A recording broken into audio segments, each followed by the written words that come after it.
Assalamualaikum warahmatullahi wabarakatuh. Nama saya Natuna Syah binti Muhammad Surin, nombor matrik 23 DIB 19F1053. Selanjutnya saya akan membentangkan pembentangan akhir latihan industri sepanjang saya menjalani latihan industri di Majlis Pembandaran Jempol. Yang pertama ialah pengenalan. Latihan industri merupakan salah satu syarat yang telah diwajibkan kepada para pelajar politeknik di seluruh Malaysia bagi memenuhi sistem pengajian serta sebagai syarat untuk penganugerahan sijil atau diploma yang diiktiraf oleh kementerian. Yang kedua ialah latihan industri ini memberi pendedahan dan pengalaman kepada pelajar dari segi perkembangan teknologi, komunikasi yang berkesan, amalan kerja berpasukan polisi, prosedur, peraturan-peraturan serta perspektif dan etika profesional organisasi. Para pelajar boleh mempraktikkan ilmu teori yang dipelajari untuk digunakan sebaik mungkin di alam pekerjaan yang sebenar. Yang ketiga ialah latihan industri ini memberi banyak pengalaman dan sedikit sebanyak dapat membuka minda pelajar agar dapat menilai sesuatu pekerjaan dari perspektif yang positif. Seterusnya ialah pengenalan organisasi. Dalam gambar ni merupakan logo dan gambaran Majlis Pembandaran Jempol yang bertempat di Jalan Gemilang, Bandar Baru Seting di Negeri Sembilan. Latar belakang Majlis Pembandaran Jempol. Pada 1 Ogos tahun 1980, Majlis Daerah Jempol ditubuhkan sebagai tindakan lanjut pada latihan persempadanan semula bahagian Kuala Pilah. Latihan ini telah mencipta sebuah daerah baru yang dikenali sebagai Daerah Jempol dan sebelum ini dikenali sebagai bahagian Bahau Kecil yang terletak di bawah pentadbiran bahagian Kuala Pilah. So, fungsinya ialah ia berfungsi untuk memberikan perkhidmatan kepada penduduk Jempol dalam hal kesihatan awam, pengurusan sisa, bangunan kawalan, meningkatkan penyelenggaraan infrastruktur sosial dan ekonomi dan juga bandar. Selepas 39 tahun penubuhannya pada 29 Januari tahun 2019, Majlis Daerah Jempol telah diisytiharkan sebagai Majlis Pembandaran Jempol dan menjadi Majlis Pembandaran yang keempat di Negeri Sembilan. Majlis pengisytiharan telah disempurnakan oleh Yang di-Pertuan Besar Negeri Sembilan Tuanku Mukhlis Ibni Almarhum Tuanku Munawir yang bertempat di dataran Majlis Pembandaran Jempol. Laporan teknikal. Semasa saya berada di Majlis Pembandaran Jempol, banyak aktiviti dan pengalaman yang saya peroleh sepanjang tempoh latihan industri ini dijalankan. Antaranya ialah cop diterima dan dibayar pada setiap baucer pembayaran. Cop diterima pada setiap helaian yang mengandungi isi kandungan yang ada di dalam setiap baucer tersebut terdiri daripada gaji, bayaran allowance, ahli majlis, TNB, projek-projek pembangunan dan sebagainya. Selain itu, membantu untuk menyemak penyata buku tunai. Buku tunai yang tidak seimbang dengan penyata penyesuaian bank hendaklah disemak semula supaya tiada ketinggalan nombor voucher yang tidak dicatat.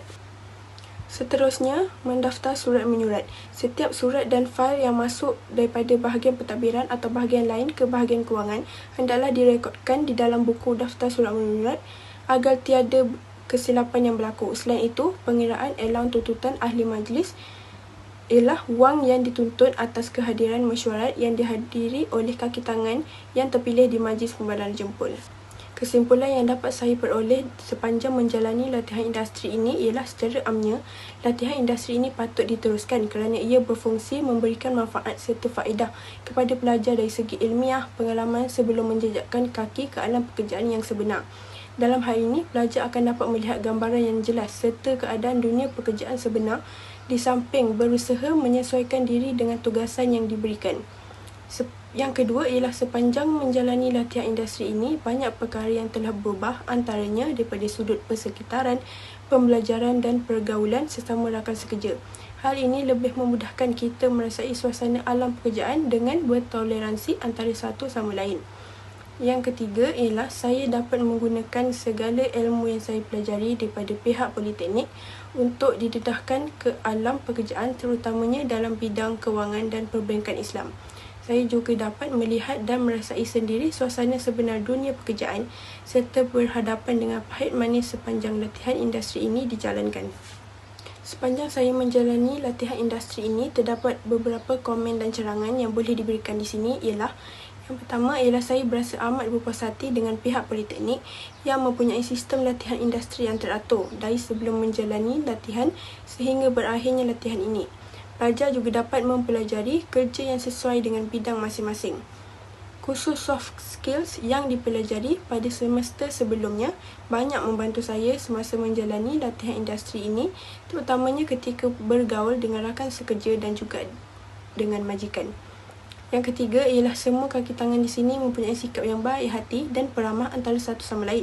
Mereka juga sering memberi tunjuk ajar dan penerangan yang terperinci dalam hal-hal yang melibatkan kerja atau tugasan yang diberikan. Yang terakhir ialah cadangan. Setelah satu semester menjalani latihan industri ini, saya ingin mengemukakan beberapa cadangan kepada pihak politeknik. Antaranya ialah mengekalkan tempoh latihan industri yang dikekalkan sehingga sekarang yang amat sesuai bagi para pelajar kerana mereka mampu untuk menimba ilmu pengetahuan, pengalaman dan juga nilai-nilai murni seperti tanggungjawab semasa melakukan tugasan yang diberikan. Selain itu, pemilihan tempat yang bersesuaian dengan bidang masing-masing. Pihak politeknik mewajibkan para pelajarnya untuk memilih tempat yang sesuai dengan bidang masing-masing supaya tidak berlaku ketidakpuas hati pelajar dengan tempat yang dipilih. Akhir sekali ialah latihan industri ini mendedahkan pelajar kepada alam pekerjaan yang sebenar dan juga memberikan pengalaman terhadap kerja sebenar kepada para pelajar. Sekian itu sahaja daripada saya. Terima kasih.